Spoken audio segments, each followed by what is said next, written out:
Alright, thank you so much for watching. Oliku verse strange 256 gwe ssebo oba nnyabo atulaba gy'osinzira okuba ng'otuwachinga nkwaniriza nate era ku mukutu buli omu atulaba. Thank you so much. Make sure you endeavor to subscribe, and after subscribing tap the notification bell such that whenever we come live you're always notified that tuyingiddewo oleme kubanga osubwa amawulire ganeeno gwe ssebo oba nnyabo atulaba. Bampita Simple Kali Lugambo Pro Max. Now, mukyala w'omugenzi Jacob Oulanyah, omukyala akozesa amanya ga Lady Winnie Allison ku mukutu gwa Facebook. Ennaku zino mukambwemu era always atera nnyo okujja live ku mukutu gwe okubaako ebintu by'abategeeza eggwanga. Abasinga normally we tend okubinyooma, but later on after nga bimaze okuhappeninga we start saying omukyalo ono yagamba bwati ne bwati. Now alina ebigambo byayogedde abasinga kiyinza otutwalira ebbanga okubikkiriza, naye trust me we bihappeninga tujja sobola obikkiriza. Njagala owuliriza ebigambo bino okuva ono omukyala ate tukomewo. Oli live ku mukutu ogwa verse strange, amanya Bampita Simple MC. Katukomewo after this video. Hi, hello everyone. Hi, welcome. Welcome to my video today. The date is March 8th, 2026. March 8th, 2026. Welcome to my video today. Good morning, good afternoon, good evening. I am here to share some more information, discuss the steps forward from where we had stopped last week. Hello Diane, thank you for coming. Thank you Farisha Shami, thank you for coming. Thank you Lydia. Happy Women's Day to the ladies. Today is International Women's Day. I think the US celebrates it another day, but since we're on the international stage, happy Women's Day to all of you. I am back. I want to proceed from where we left off last few days ago. I think it's been 2 days since my last video. I am going to speak on several different topics, but I'm also going to expound on the Museveni project. Museveni and Kagame is still continuing to plan about attacking South Sudan. Many of you have noticed the UN Commission's report today. The US Commission's report actually came out yesterday that ties or links Museveni and Kagame directly to the recent killings in Sudan. That was last year, and you wonder why everything is now pulling together and in the public eye. Museveni knows more than anyone that this is definitely something's chasing him. And so with that report from the UN Human Rights Council, they tie Museveni to a massacre in South Sudan when he supports Salva Kiir. In fact, Muhoozi tweeted about these instances where, I'm going to quote Muhoozi saying, he's tired of killing Nuer people. Tell the leader Riek Machar to come and kneel down before Salva Kiir.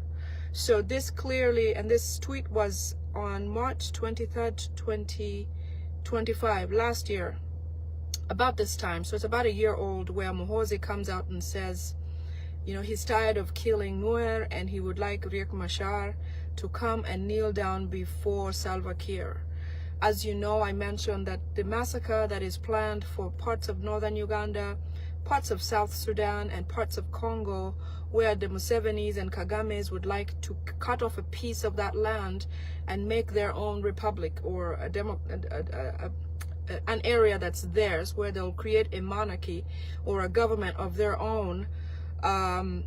This ties to that, because obviously you see that Salva Kiir is part of, I don't know if I can show you, but there's I posted it on my page also. So in case you don't see it, go to my Facebook page. You'll see the tweets from Muhoozi. These were taken right out of this context and was used also to incriminate Muhoozi and tie to his father about what they've done in South Sudan, because in this tweet, he admits action or being part of what they did in South Sudan. The other tweet, Muhoozi says, Dr. Riek Machar is going to kneel down in front of my father, in front of Afande Salva. I will keep him, I'll help him with that. So that means, you know, he'll find a way to bring Riek Machar to his knees before Salva Kiir, who is currently the Sudanese president, South Sudanese president. And he also says he wants 1,000 cows from the Nuer people. He says, if the Nuer elders were wise enough to give me 1,000 cows, I would stop attacking them. So please go ahead and tweet this or share this, tag the UN, tag whatever you'd like to tag, because in their commission, in their reports, these people are directly linked. You know, Muhoozi, like all the other dictators, has helped his father definitely fail or lose his government. And I think he's quite on a quick trip to that. You know, you can compare to presidents like the one from Libya, Gaddafi. His son was untouchable. His son did everything possible. It's on record that his children, the most big-headed, obviously, helped drive their father to failure. There was a meeting that was concluded recently between Kagame, State House, the Security Council in Uganda, where they reaffirmed that they're going to take action on those plans that they have for South Sudan. In those details, where they want to cut off part of South Sudan, part of Uganda, and part of Congo to make their own republic.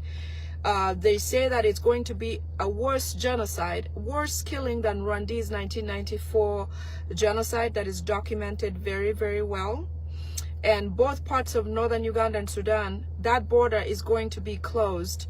So my people in northern Uganda,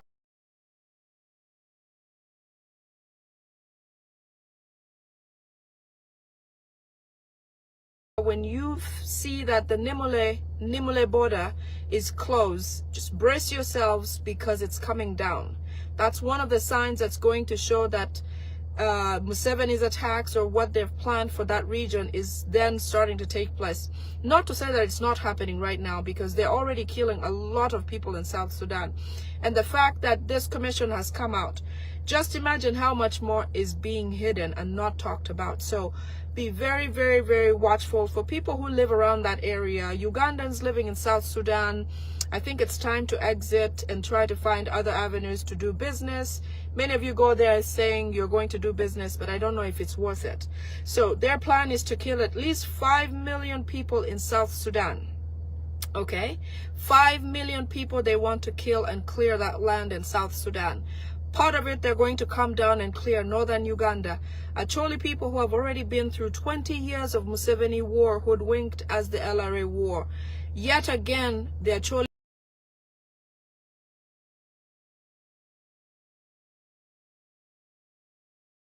people will experience war by Museveni on the nationals. Natural Ugandans from northern Uganda will yet again face a war, and this time they said they're going to kill everything alive, animals, whatever they have. You know, if you remember, during the LRA wars, you know, Acholi were really mistreated. They were captured, they were taken into camps, they were put in camps, many of them were slaughtered, some of them humiliated to the extent that they were cooked and had family members eat the dead bodies, or the whatever they've cooked of these people. So Acholi, northern Uganda, I will do another video about this. Brace yourselves, tell one another, prepare yourselves.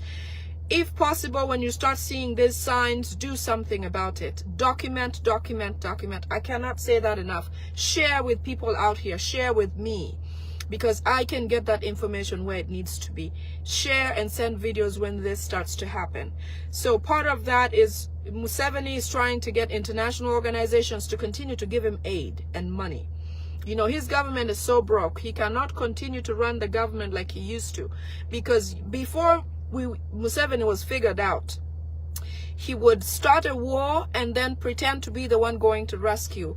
And then the Western world, instead of getting involved, would just dish him the funds to go and try to calm down that war. But intentionally, that money would be used for his own purposes.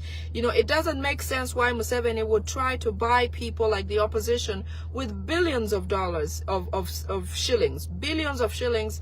Imagine the Kasukus just went to the State House to try to get money.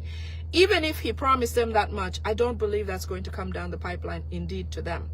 You know, it's just his own survival mode. He knows that any time from now, because they failed to occupy Congo, you know, everything has come out. There's a severe link of Museveni to M23, which even if they've started with Kagame, Museveni knows it's coming for him. Okay, and like I said earlier, the people who are going to be involved in South Sudan, or in this massacre of South Sudan, northern Uganda, and the part of Congo that is linked to that area, are the M23.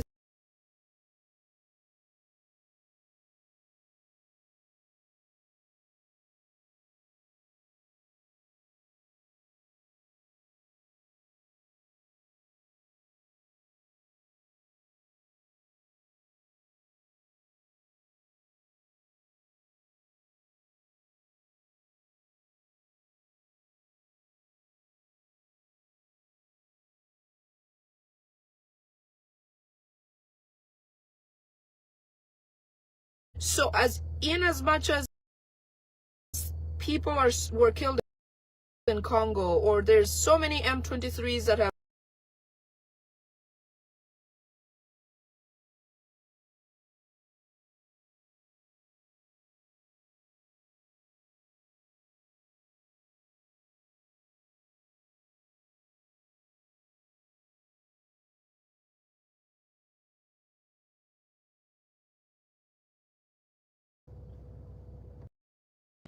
some of them humiliated to the extent that they were cooked and had family members eat the dead bodies, or the whatever they've cooked of these people. So actually, northern Uganda, I will do another video about this. Brace yourselves, tell one another, prepare yourselves.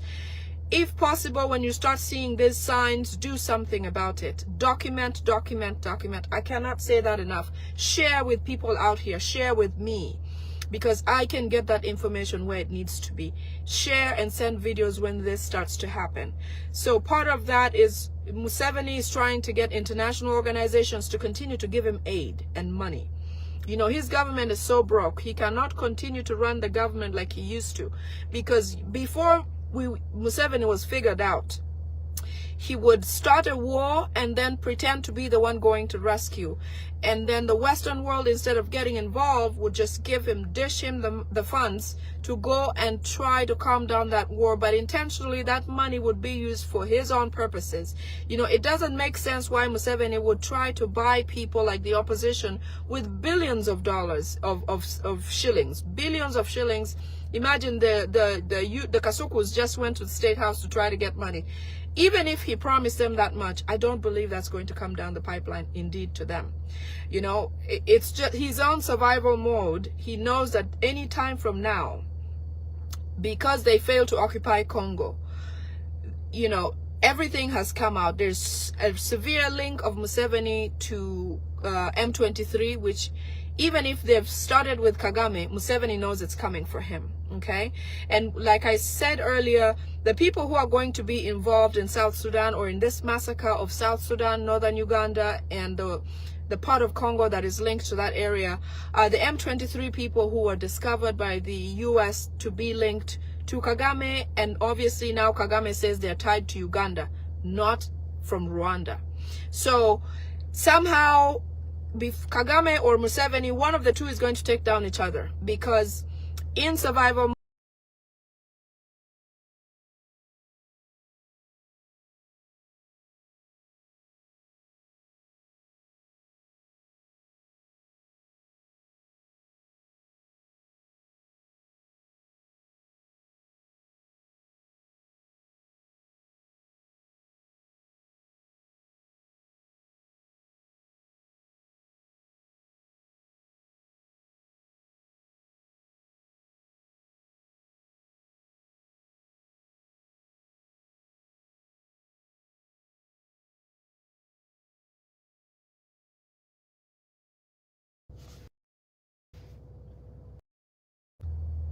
he would start a war and then pretend to be the one going to rescue.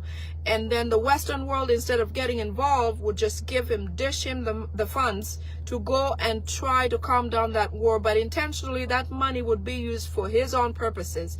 You know, it doesn't make sense why Museveni would try to buy people like the opposition with billions of dollars of shillings, billions of shillings. Imagine the Kasukus just went to the State House to try to get money. Even if he promised them that much, I don't believe that's going to come down the pipeline, indeed, to them.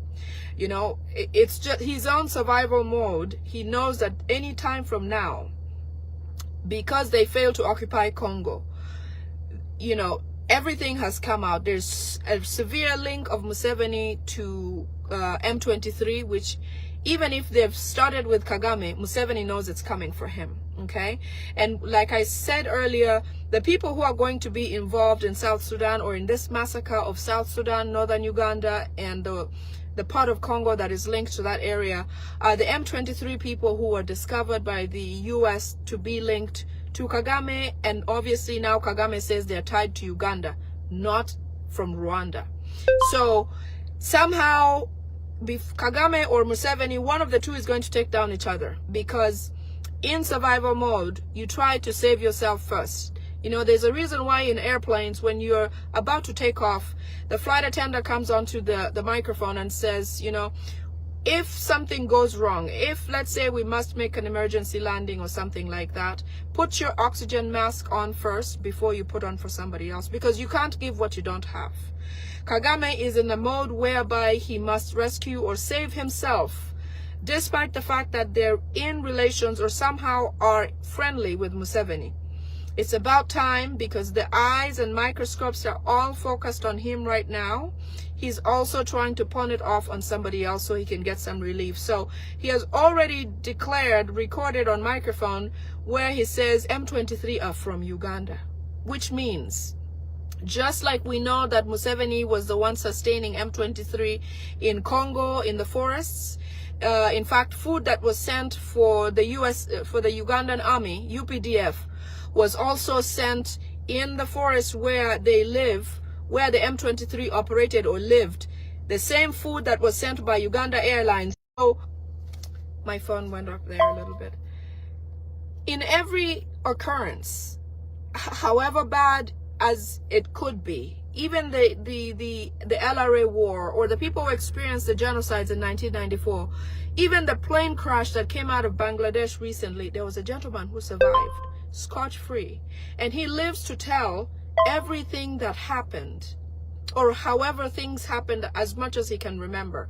So as much as people were killed in Congo, or there's so many M23s that have gone through the hands of the Kagames and the trainings and so on and so forth, there is always people who escaped and are able to tell these stories as well as they used to exist.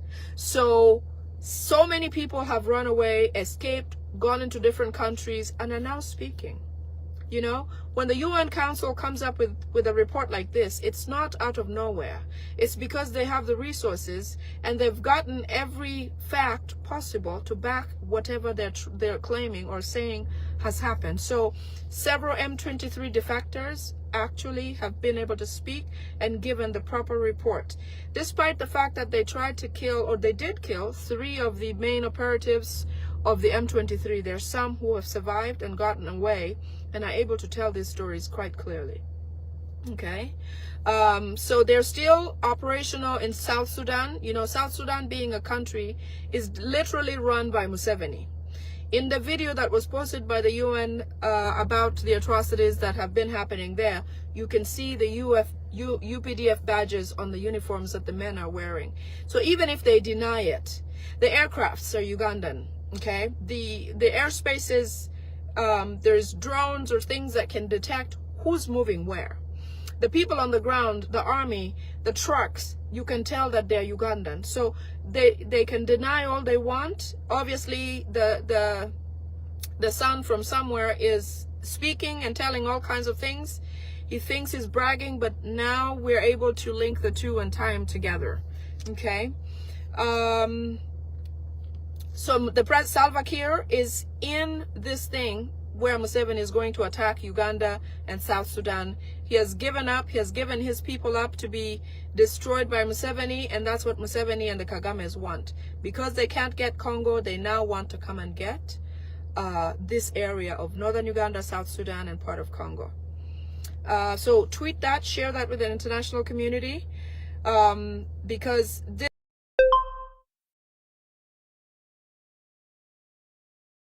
they're insisting that this must happen. They're going to start from as far as Nakasongola. Okay, so it's not so much of entirely northern Uganda only. They actually are cutting off all the way from Nakasongola. Many of you that have known the geography of that area very well, there is actually a tunnel that is from Karuma that goes all the way to South Sudan. That's how they've been doing certain things or transporting certain things, because South Sudan has lots of of gold, lots of oil. The Museveni people, you know, they don't go to a place where they don't get anything. So because they have all these resources, they're trying to take from there. That tunnel from the Karuma was built by Chinese people. That no wonder Museveni is always in defense of the Chinese, this, that, and the other. That tunnel exists from the Karuma dams or the Karuma Falls all the way to South Sudan. So don't be surprised, because Nakasongola is not very far from the region of northern Uganda. In their efforts to create this kingdom or this part of the country that they want to call their own country, they are going to kill all the inhabitants, everybody, to be able to create that land.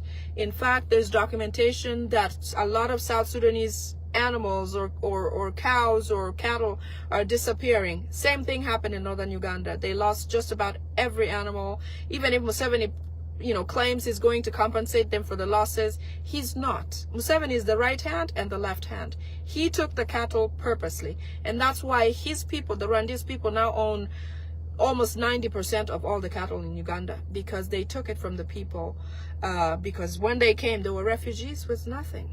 Okay, so keep your eyes open. In the process of their efforts to try to take part of that region, Museveni has already officially created 5 new rebel groups in South Sudan. Okay, there are 5. Tweet this, share this as much as possible, so that the UN Council, the Human Rights Commission that's trying to figure out who's doing what in South Sudan, Museveni has already created 5 rebel groups in South Sudan. And they're going to occupy that land to form their own country. This is the effort continuing about tearing part of South Sudan and part of Uganda. They asked Tumukunde to be the one to command that mission, but apparently Tumukunde is struggling with poison in his body. As you know, these people, you know, if you read the Animal Farm, these people are going to fight each other from within, because Museveni is trying to eliminate evidence.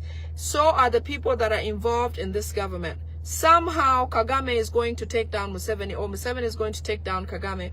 Same thing with their officials and this and that. It's become a situation where they don't trust each other. They try as much as possible to try to stay on the right side of history, but there's no way, and they know it, that they're not going to survive this. Rwandan generals, as you know, have been given sanctions. In fact, I learned today that Kagame's family himself all their visas have been banned.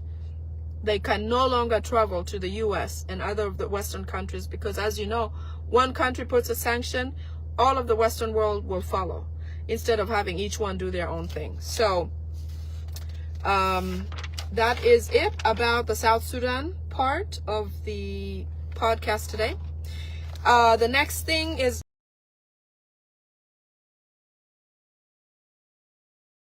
what I was talking about, the border thing that they're trying to do. I wanted to also mention a few other details that they're also going to try to close. So Kagame and Museveni are going to try to act as if they're enemies. Kagame will close the border of Uganda to Rwanda, just so that they can redirect attention away from each other. In the process, in the background, they're going to be continuing with their plans to try to take over that part of the region, the Sudan, the Congo, and part of Uganda. This is just to hoodwink the East Africa and the entire globe from knowing what they're doing in the background. They're going to try to act as enemies. I think they did this maybe a year or two ago, where Museveni and Kagame pretended to be fighting each other. Okay? And they used the ADF and all that in between the borders to try to pretend like they're fighting, so that we lose focus and try to look elsewhere instead of the focus being on them. So with those closed, Tanzania-Rwanda border will be closed. Uganda-Rwanda border will also be closed, in the process of continuing with the war in South Sudan in pretense to try to distort all the facts and try to keep focus on other things other than them. There will be movement that will be stopped between the regions. For example, Tanzania, Uganda movement, Sudan, Nimule, Sudan, Uganda, or Sudan, Congo. They're going to stop movement because they don't want news to come out of the region about what they're doing while they're killing those people. They're going to clear every human available in that region. Okay, they want to occupy that region and call it their federal government or their monarchy or whatever they want to do, because they can't survive anywhere else. And they're trying very, very hard to do this as fast as possible, because they're both disappointed that they did not hurry up with the Congo area and try to cut off that area called, was it Gomba? I think that.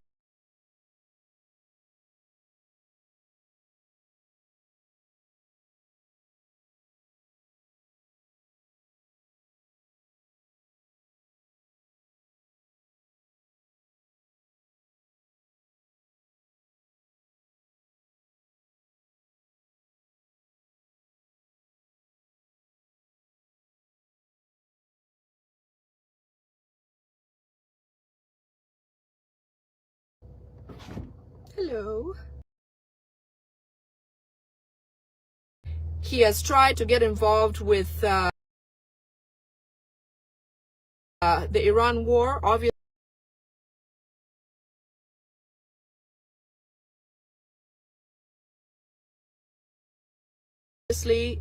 He tried to call the ambassador, but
not area very well. There is actually a tunnel that is from Karuma that goes all the way to South Sudan. That's how they've been doing certain things or transporting certain things, because South Sudan has lots of gold, lots of oil. The Museveni people, they don't go to a place where they don't get anything. So because they have all these resources, they're trying to take from there. That tunnel from the Karuma was built by Chinese people. That no wonder Museveni is always in defense of the Chinese, this, that, and the other. That tunnel exists from the Karuma dams or the Karuma Falls all the way to South Sudan. So don't be surprised, because Nakasongola is not very far from the region of northern Uganda. In their efforts to create this kingdom or this part of the country that they want to call their own country, they are going to kill all the inhabitants, everybody, to be able to create that land. In fact, there's documentation that a lot of South Sudanese animals or cows or cattle are disappearing. Same thing happened in northern Uganda. They lost just about every animal. Even if Museveni, claims he's going to compensate them for the losses, he's not. Museveni is the right hand and the left hand. He took the cattle purposely, and that's why his people, the Rwandese people, now own almost 90% of all the cattle in Uganda, because they took it from the people, because when they came, they were refugees with nothing. Okay, so keep your eyes open. In the process of their efforts to try to take part of that region, Museveni has already officially created 5 new rebel groups in South Sudan. Okay, there are 5. Tweet this, share this as much as possible, so that the UN Council, the Human Rights Commission that's trying to figure out who's doing what in South Sudan, Museveni has already created 5 rebel groups in South Sudan. And they're going to occupy that land to form their own country. This is the effort continuing about tearing part of South Sudan and part of Uganda. They asked Tumukunde to be the one to command that mission, but apparently Tumukunde is struggling with poison in his body. As you know, these people, if you read the Animal Farm, these people are going to fight each other from within, because Museveni is trying to eliminate evidence. So are the people that are involved in this government. Somehow Kagame is going to take down Museveni, or Museveni is going to take down Kagame. Same thing with their officials and this and that. It's become a situation where they don't trust each other. They try as much as possible to try to stay on the right side of history, but there's no way, and they know it, that they're not going to survive this.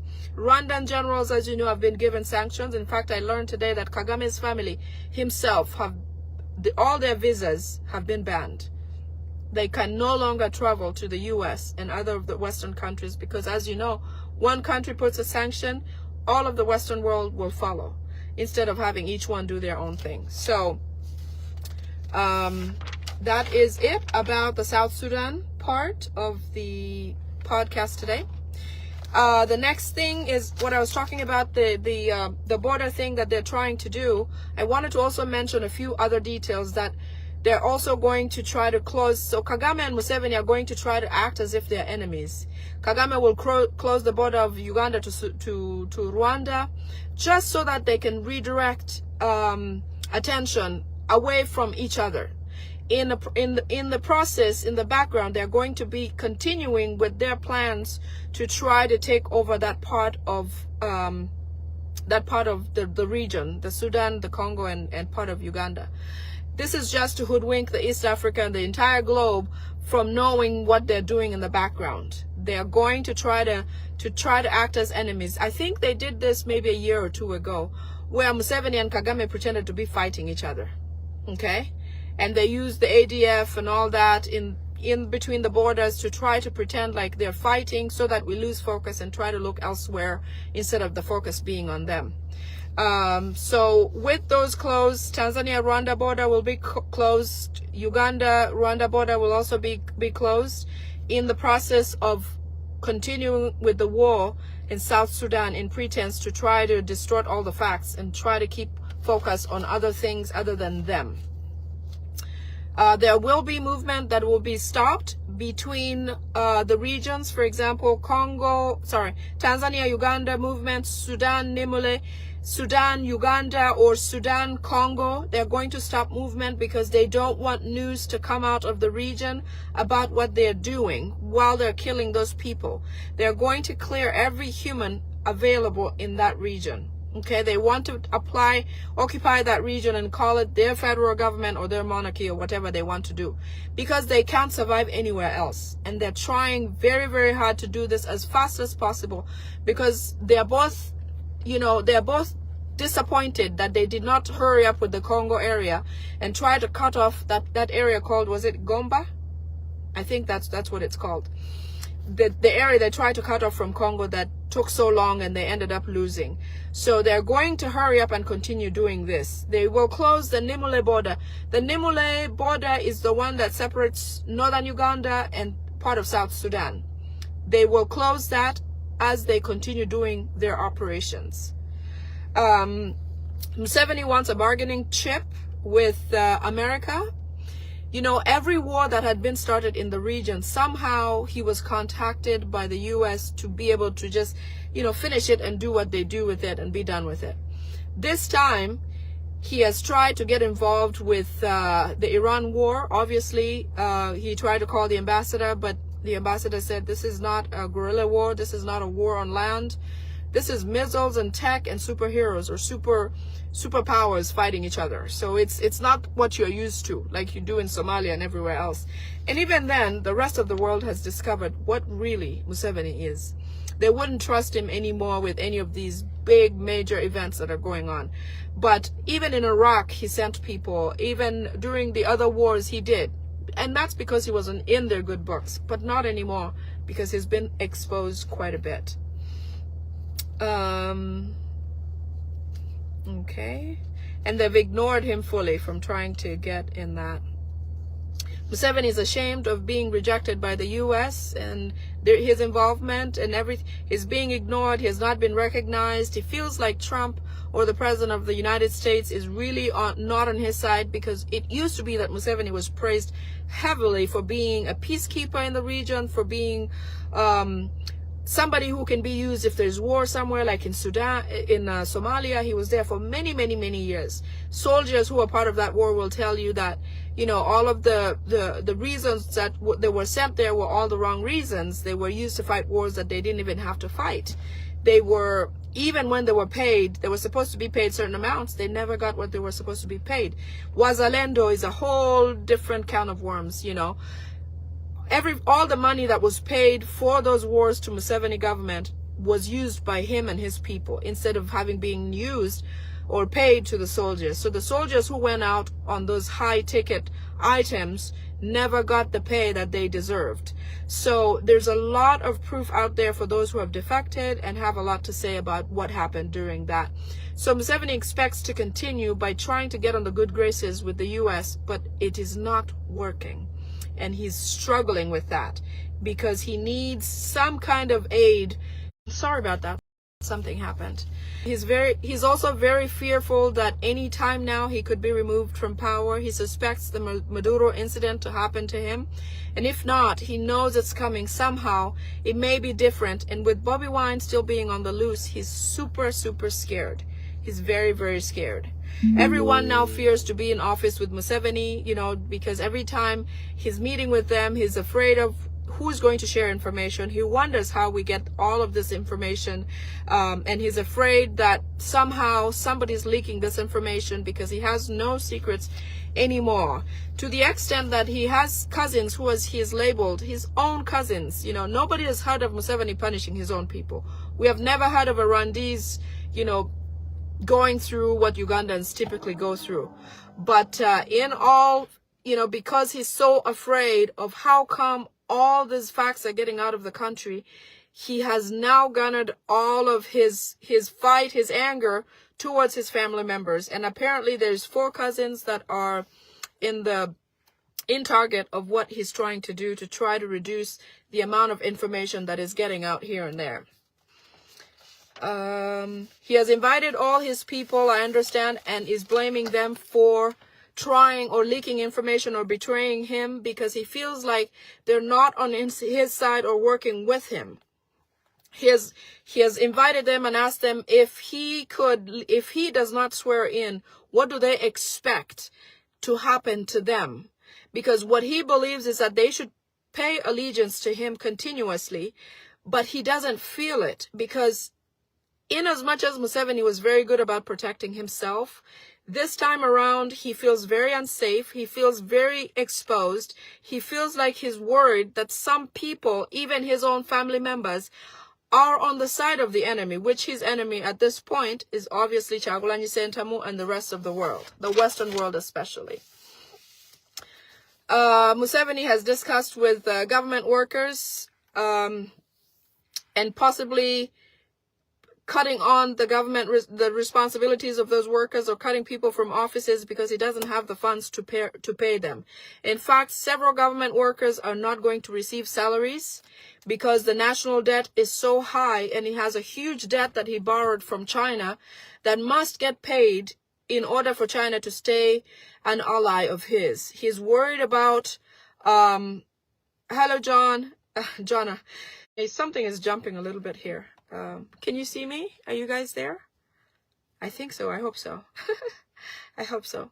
So anyways, he's worried about China reacting to or demanding their debt that he owes them. So he's going to divert all the funds that he would have used to pay government workers' salaries and pay the Chinese debt, because he wants to keep Xi Jinping on his side, on his good graces. Otherwise, he's very, very, very concerned. Are you back? Okay, I was on the point of China. So government officials are going to lose out on pay in the next coming months or so, because Museveni has to pay China first, because he doesn't want to lose their alliance or allegiance to him. As you know, he's only left with China and Russia on his side. He used to have an ally in Iran, but now it's questionable because they have other things to focus on right now that is more important probably than himself. Okay. He also says that government workers did not vote for him. You know, it is funny how Museveni uses all these elites, all these educated Mpugas, the lawyers, those people who he thinks they went to school and they're all dressed smart and all that. He uses them to make all of these policies and pass them and all and on. But Museveni knows that these people don't vote. When it comes to time to vote, the people who he's most concerned and worried about are the youth. Okay?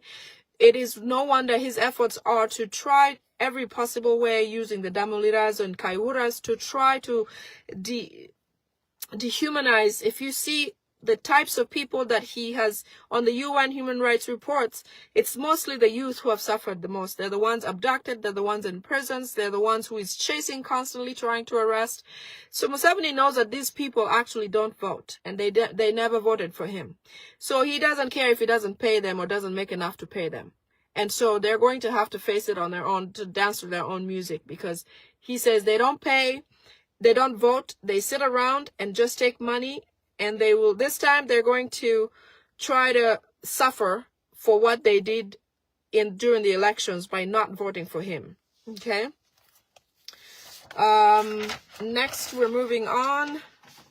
There's a lot of intense pressure in the barracks. Because security alerts are killing him with depression. Museveni is struggling and wondering why all of these alerts are going out. So all the barracks are on standby for any attack or response. Museveni knows that everything that any time from now, something is going to come down to him. Something is going to attack him, okay? So it is the reason why when he travels, Museveni no longer travels in his vehicle. He travels either in the front vehicle or the very last one in the back, because he's afraid that he could easily get attacked. So he's trying to be able to get away from the front or from the back. It is also no wonder that he has an airport that is built in Barara, really just for him to be able to escape when the time comes. As you've noticed, when he travels, he now blocks both returning and both roads, going and returning, traffic both ways. He blocks both ways because he wants to make sure nobody is in his way or is going to be able to access him to attack him. Obviously, his forwarded security is SFCs everywhere, just filled up all over the place, because he's very afraid, very scared. This is a big sign to show you that, Uganda is going to achieve change. I want to allude to the fact that when a woman is giving birth, and women can tell you this, and even fathers who have been there going, besides their partner, when it's time to deliver or, baby's about to be born, like they say, darkness before dawn, a lot of things happen. A lot of pain happens. A lot of changes happen. You can experience the worst, and only with expectation that something good is going to happen. It is very, very clear that Museveni is going down. And the fact that he knows it and he's pulling all these moves, these are all signs. His Excellency Kyagulanyi Ssentamu said, these are all signs of a dying horse, okay? Their occupancy of his home, their hunt down of him every day, the mistreatment of Ugandans, oppositions in jail and all of that, and everything that's happening to Kagame in Rwanda, everything that's, all of the adjudications that are coming out now from the Muhoozi tweets and this and that, everything that's happening, has happened like never before. If anything, Ugandans, we must be really, really, really hopeful, okay? That this man who used to think he's a small god, now fears to travel, now fears Ugandans who he claims voted for him. This guy used to act like he was untouchable, okay? Museveni would come around and people would just get cold, okay? This time he tries to travel. He doesn't want anybody to even look at him, okay? So I feel, and I hope you feel this with me, that change is coming, The embrace, the warmth is, you can feel it, you can see it, it's coming. And I hope you don't lose hope and feel like there's, change is not coming with you.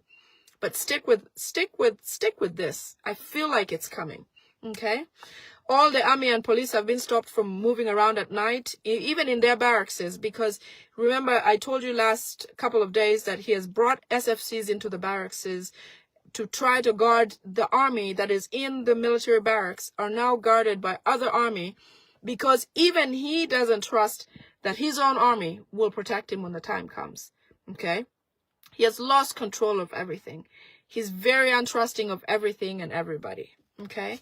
The other thing is fuel prices are going to go up next week. Like I told you last few days, him and Ruto and Suluhu Kagame have agreed, South Sudan president have agreed that they should heighten the price of fuel.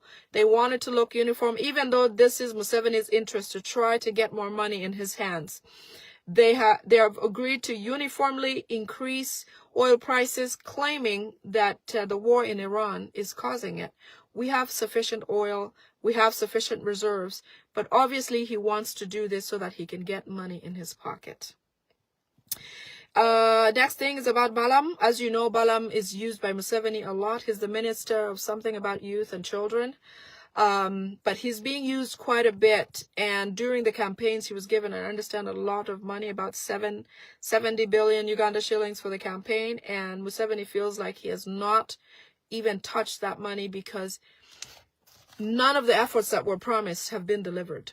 Okay. Opposition is at the highest. His Excellency Kyagulanyi Ssentamu is nowhere to be found. He can't find him. He can't even get the spies to tell him where he is, despite His Excellency appearing, here and there in Uganda. He expects that money like that should be used to try to fulfill his promises. So anytime now, Balaam is in quite a lot of trouble with Museveni. Anita Among is using her money quite a bit to try to gain a campaign for the speakership position. But you know that it is done. Even if Museveni signed there's a document that he signed to say that he's supporting Anita Among and Tayebwa for speaker and deputy speaker. That is not true. As a mafia, he acts this way and actually means the other way. So despite Anita Among thinking that she's hated actually by the Museveni family. I understand Janet Museveni calls her Muiru and says that she's the one who started this snowball of issues to the Museveni family. Museveni no longer sleeps well at night. I don't know if you've heard. I think his ASP, Asima Wile, has mentioned that this is something coming from northern Uganda. The late John Aniluwum is buried in a church community somewhere in Muchweni, okay? So Museveni and his cronies are trying to exhume the body of the late John Aniluwum because apparently in his as he normally lies. He says that the reason they want to exhume the body of the late Janani Luum, or Archbishop Janani Luum, is to try to bring him to a central place where he could be celebrated nationwide and make him a tourist site, make his site where he will be reburied a tourist site. But the truth is that everybody that Museveni has killed, all of those people that he innocently killed, do not allow him to sleep. He's seeing a lot of things. In medicine, they'll call that a mental illness of some sorts. But that is only in conditions where people see things because their mind is unstable and they're not seeing particular people who have lived through their lives. In this case, Museveni is seeing people who he took lives of, including the likes of the Janani Luums, people who he massacred, people who he killed. Janani Luum was killed by Museveni during the Amin times, and that is one of the last blows to Amin's government, because when that happened, Idi Amin knew that there's no way he would come out of it, and if he had to go at it with whoever or try to fight the facts, that he would kill a lot of people. So Idi Amin gave up that war and went away to Saudi Arabia just so that he would spare the blood of Ugandans. Museveni was poised to get Ugandans very angry so they can retaliate against Idi Amin because of the killing of Janani Luum, even though Museveni was the actual perpetrator. Okay, so he's suffering with those people in his dreams, the Kasidi Gwangas, people whom he killed and all that. He's performing a whole lot of rituals. I understand recently he invited a lot of military people in the barracks in Mbuya, and he gave them a bunch of envelopes with money. All that money was already ritualized or had rituals performed on them to transfer these bad dreams or nightmares to those people. But anyway, to whom the bell tolls, right? Next is the rain.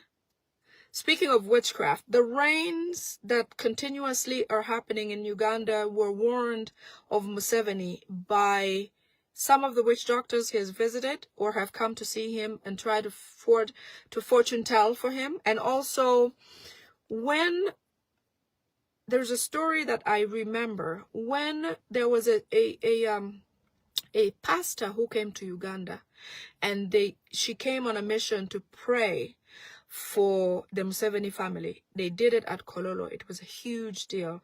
I believe that's the same lady who prays for President Trump. I'm not quite sure, but if you remember her name, I will also post that on my page. One of the fortunes or the future tellings that woman told Natasha in their private meeting during their prayer was that if Museveni ever saw a heavy flood or heavy floods in Uganda, lots of rain, it would mean that it is the end of their government. This is more faith to us. This goes to tell us more about how much faith we should have in our efforts to a new Uganda. Okay, this is more to the reasons we should believe in change. That pastor, the lady, told Natasha in confidence that she saw that the government was going, despite the fact that during the ceremony at Kololo, where Museveni apologized, Janet apologized, and blah blah blah. During that session, that woman went home to Natasha's home, and she can tell you, if Natasha doesn't tell you that she went home with that lady, it'll be a lie. She went home privately, and that woman told her and said, your government has fallen. My suggestion to you is that you take what you have and go someplace else and leave the presidency. But because these people don't listen, it is the reason they're still here and trying to thwart everything that's coming against them. But it is true that Museveni's government is done. Okay? So more proof to the end of their government is the fact that the floods in Kampala do not stop or do not end. Continuously happening. More signs that Museveni government has gone to the dogs. That lady prays for President Trump at the White House. I'm going to get her name and add it there. Okay, so the witch doctors also told Museveni the same thing, that when you see floods, unending floods in Uganda and Kampala, it is a sign to you to pack up your bones or pack up your bags and leave this country. Natasha was caught talking with somebody about the recent Kasuku group that went to the State House. She also added that President Museveni plans on banning social media from Uganda. Basically, he wants to run Uganda like North Korea. After those social media people went to State House, they were given instructions to try to clean up Museveni's name. As soon as they are done, they will be banned from operation in Uganda. So they literally just went and short-circuited themselves, okay? This is how Museveni works. In fact, he doesn't even like these Kasuku people. Museveni has not done anything for Ugandans to benefit Ugandans. The reason why the Kasukus went there and he promised them 5 billion for the social media people or the group or whatever is because he just wants to get his name cleaned. After that, they'll have no job. Okay, it shouldn't surprise you because this is how he operates. Natasha even said that they're not going to receive that 5 billion. The most they will get will be 800,000 shillings, 800 million shillings only. And that will be in installments. Okay, and that's going to be another divide among the bloggers to fight themselves. Some of them will get arrested and limit their usage for the grace period that it'll be on. So anyway, at the time, for the period of time that they will be operating or supporting Museveni or cleaning up his name, they will be getting their funds that were promised to them up to a cap of 800 million in bits. So they're not going to get all of it at once. It'll be in bits and only for that period that they will be doing that work. When that is done, whether they make the 800 million or not, it will be the end of it. Jonah, thank you. It was Paula White. Paula White was the lady who was the pastor who came to Uganda to pray for Museveni and his family.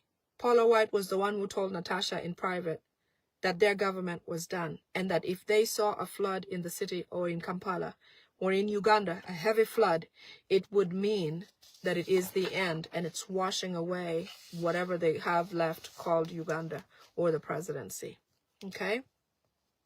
Museveni no longer wants to meet people. In fact, is very fearful.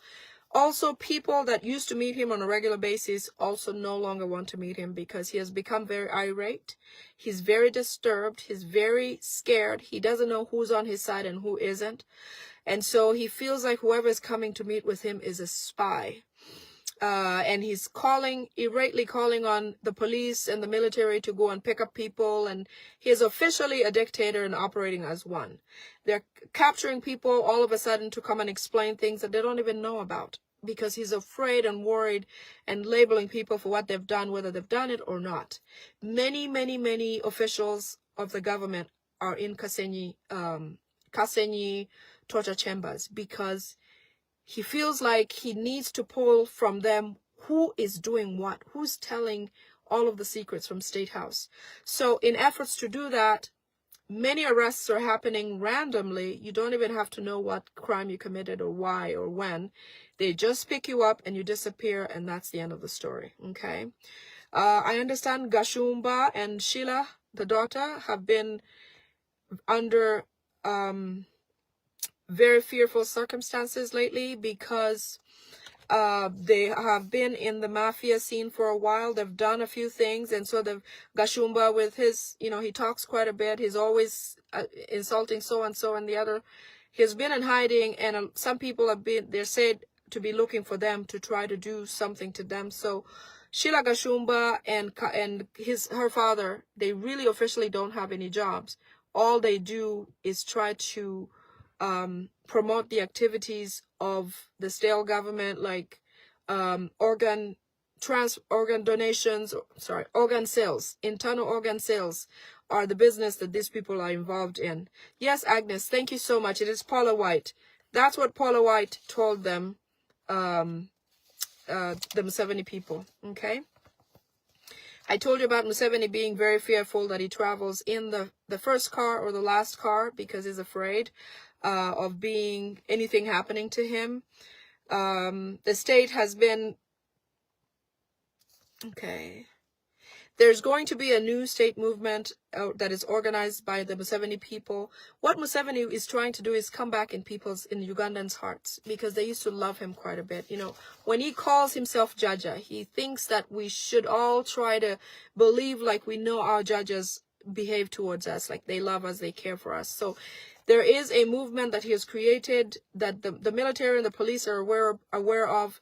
They're going to go on and attack or try to form different groups, and pretend to try to set up a strike in the city of Kampala, and then they're going to get caught by, or the police will get wind of it and try to act as if they're stabilizing the circumstances by calling them, and SFC is calling Museveni saying, hey, President, we have some people here that are planning to strike. They're disgruntled youth.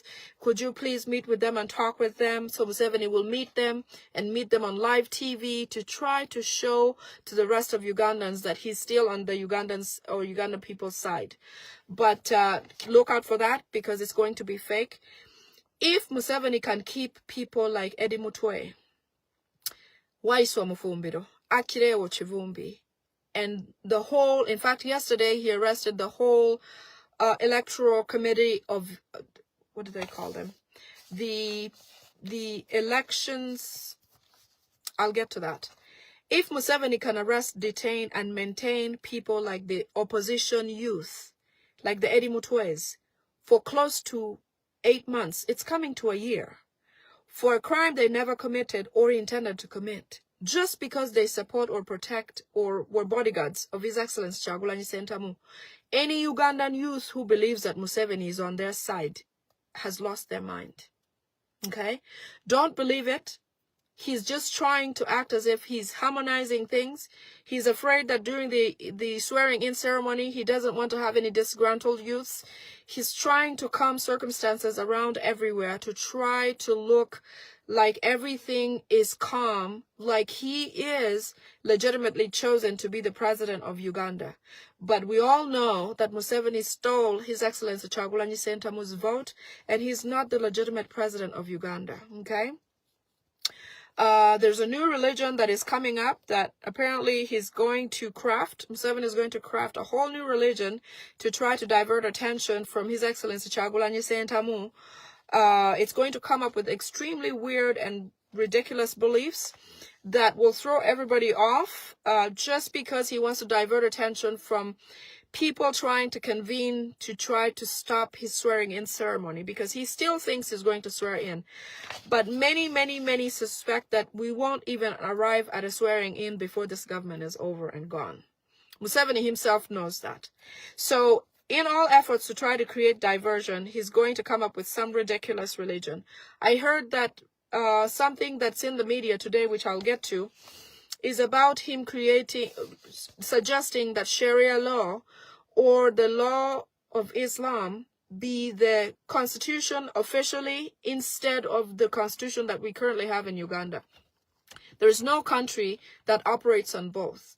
And that's the reason why you see countries that are primarily Muslim struggle with having a Christian community, because both cannot exist at once as a national law that governs lives of people of the day-to-day. So when that happens, I don't know if that's linked to that time, because this is from yesterday, while today's news says differently about the Sharia law, which I'll get to that, okay? There's going to be a new, who remembers when Hyundai was a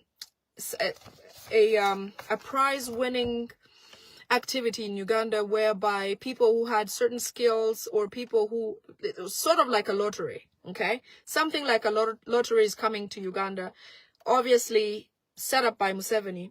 The way that this is going to work is that he's going to create a WhatsApp group where people who have certain skills can audition and send their skills to them, and then they'll choose certain skills that they will, you know, award a certain amount of money every so often. You know, this is very similar to PDM. This is similar to the SACCOs thing. There's nothing that Museveni brings to Ugandans to really improve their life.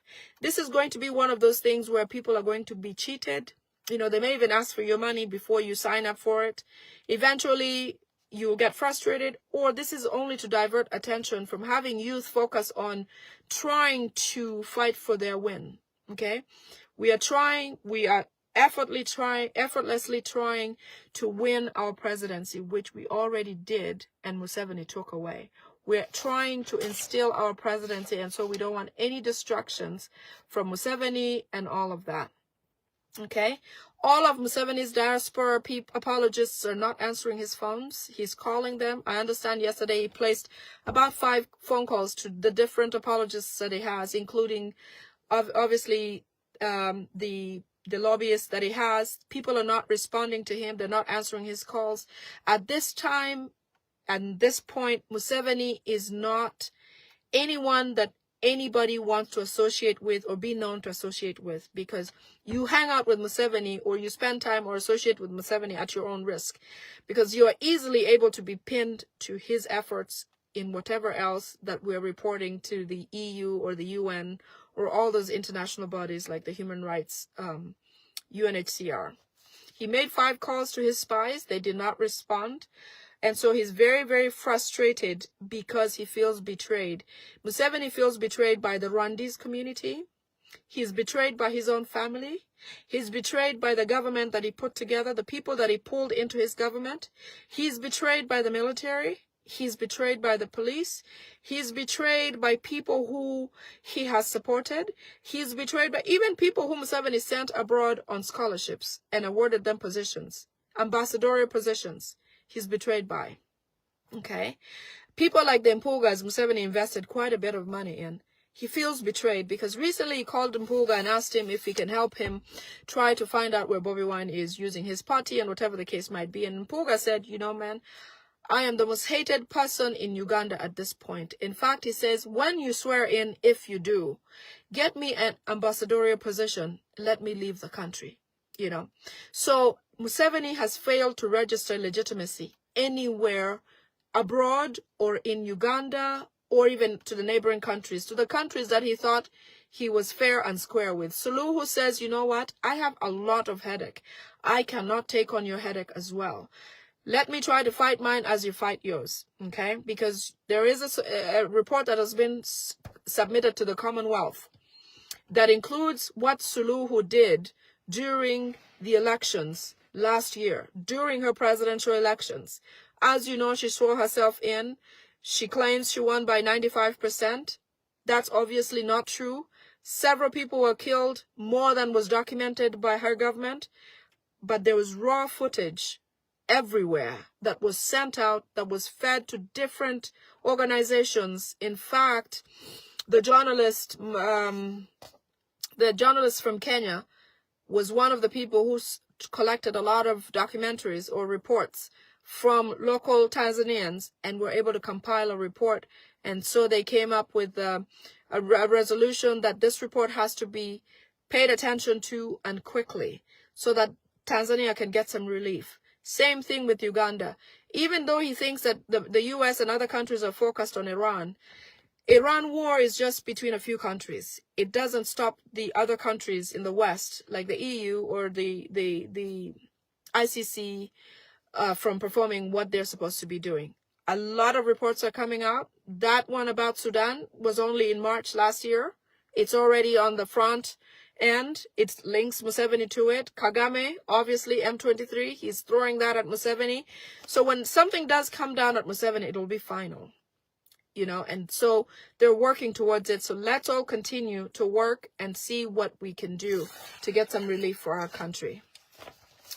Museveni is quite mad. In fact, I understand he has cried, which you can't imagine. None of us can imagine Museveni cries because he has made all of us cry a lot. Okay. He was reported speaking Kinyarwanda and saying and swearing. You know, he says he may not even swear in. He may just give up and walk away. Museveni at this point feels like he can kill himself and let everybody struggle on their own, because he feels like as much as he's trying to hold the glue of the country together, his people are betraying him and causing him to even fail further. Okay, he's very mad, and they say that the security team around him says that at some point he's going to hurt somebody. He's going to hurt his own family members, because he's very, very, very, very upset. He has invited all the IT people that he sent to go and locate where, yes, Cosmas, thank you, Larry Madowo. Yes, that's the journalist from CNN who captured a lot of what happened in Tanzania during the elections and shared it and helped create this report, okay?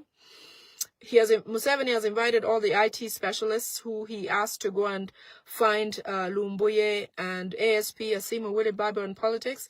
I actually work very, very closely with ASP, Asima Willie Bible and Politics. I have followed him for several years now, and his information is 100% true all the time. I trust in his resources. If I must share something that comes from him, I have no doubt. So we work quite closely, actually, to bring you on this information. I do bring it out in English, and he does the one in Luganda. So these IT people that Museveni has paid up quite a bit of money to come and try to capture Lumbuye, take down their pages or take down their YouTube and so on. By the way, I'll be on YouTube and Facebook in the next couple of days. I just got my YouTube live access approved. So these people, the IT guys that were sent, have said that it is better for them to be in those countries like Qatar, where one of them is, and Turkey, where the other one is. I'm not going to, go figure. They want to go to those countries. They've already been funded. Museveni has asked his people to give money to these IT people who are going to be going into Qatar. If you do remember when Lumbuye was caught or caught by the military in Turkey, we fought quite hard to get him released. And so we're praying this will not happen. But if it does, they are quite protected, actually, that I don't think this is going to work for them. And in any case, it takes a few seconds to create a new page. So if they try it, we can always be back. They will be back. Okay. Museveni has ordered that there be no kiosks in areas where he travels, anywhere where there's a road. He doesn't want any gatherings, doesn't want any people walking, doesn't want any businesses going on. He basically wants a dead road when he travels. Museveni wants to travel without anybody else on the road. So you're going to see a lot of businesses taken away from the roadside. This is a good sign for people who feel like they can't struggle for change because they have to fight or try to get school fees for their children or whatever the case may be, because now he's coming down to you. Okay? We must all sing the same song. We must all sing the same chorus in order to achieve change in Uganda. If you excuse yourself from the struggle, you are really putting yourself in further danger. Okay?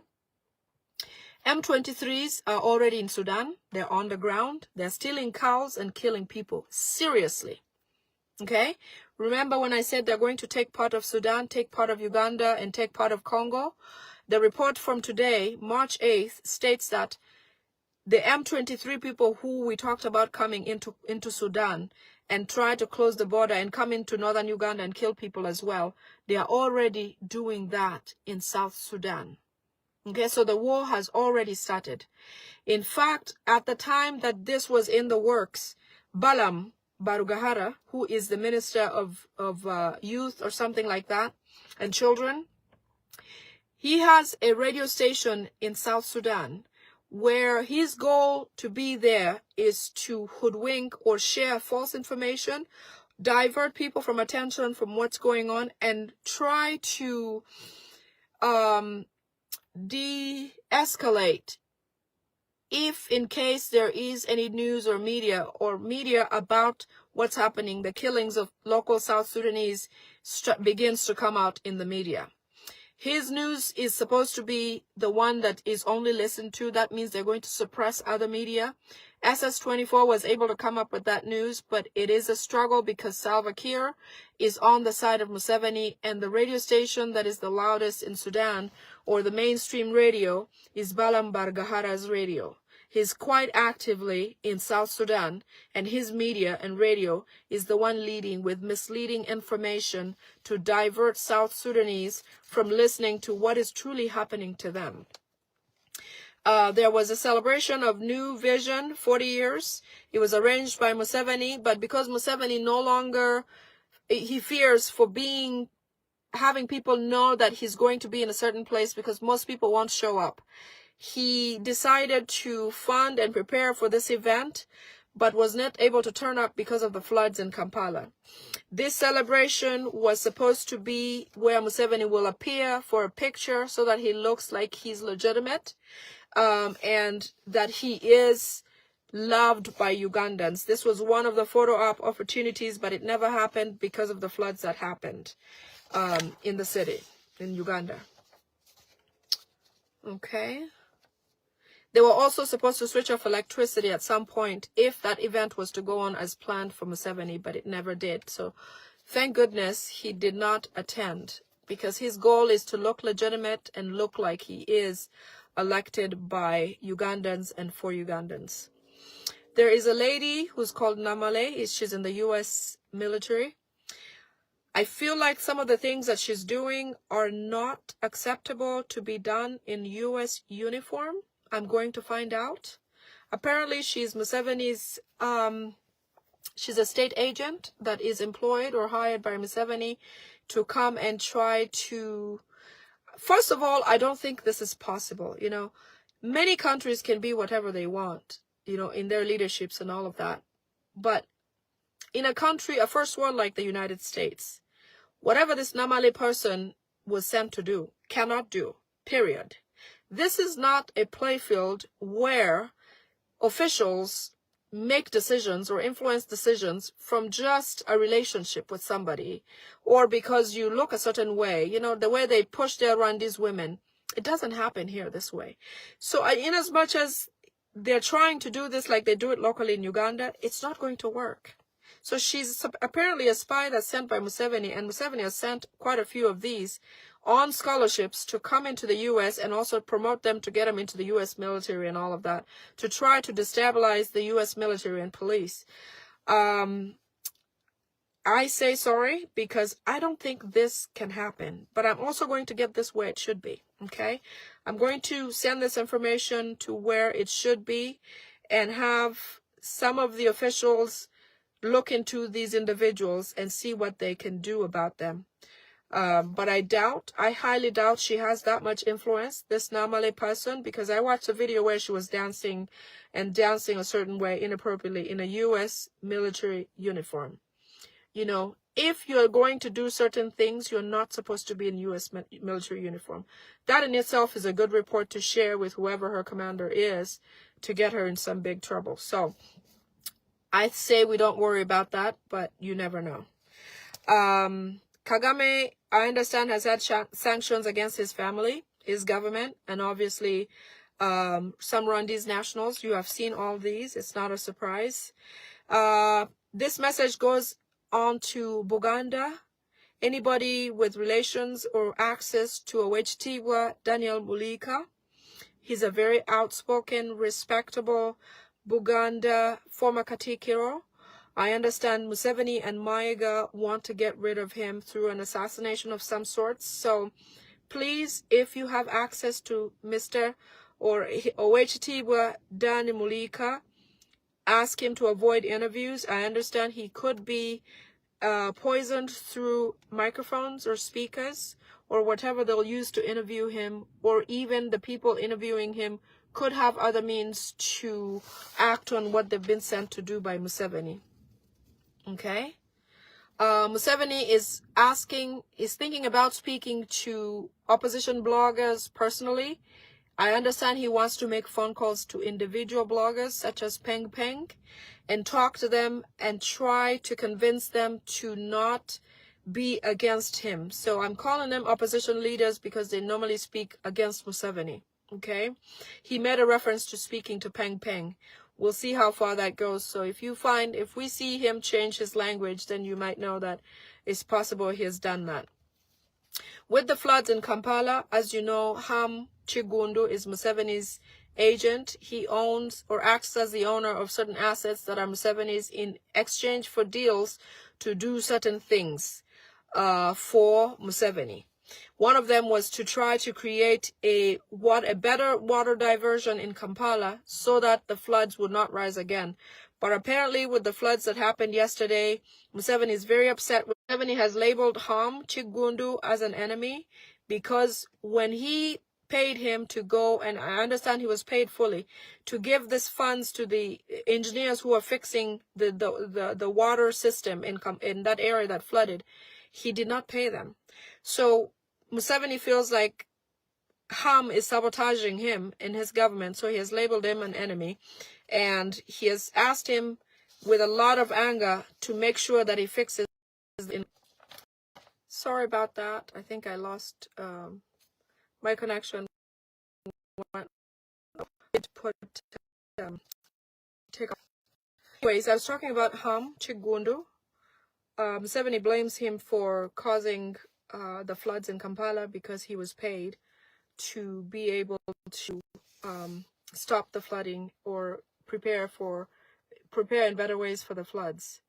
Museveni has labeled him an enemy of his. The other thing is Ham Chigundu now is obviously in a panic because with Museveni labeling him an enemy, it means anytime he's going to order his disappearance or something like that. So he has paid up the media apologists to try to speak about floods and just in general and compare it to other regions of the world that are going through floods. But you all know that the floods in Kampala, especially that area in Kampala, are due to them being built, those assets or those real estate being built in the wrong place. But because they are Museveni's assets and Salim Saleh's assets, they do whatever they want. They build wherever they want. So these floods are going to be compared to Kenya and the rest of the world just to normalize the fact that these areas are flooding. But we know that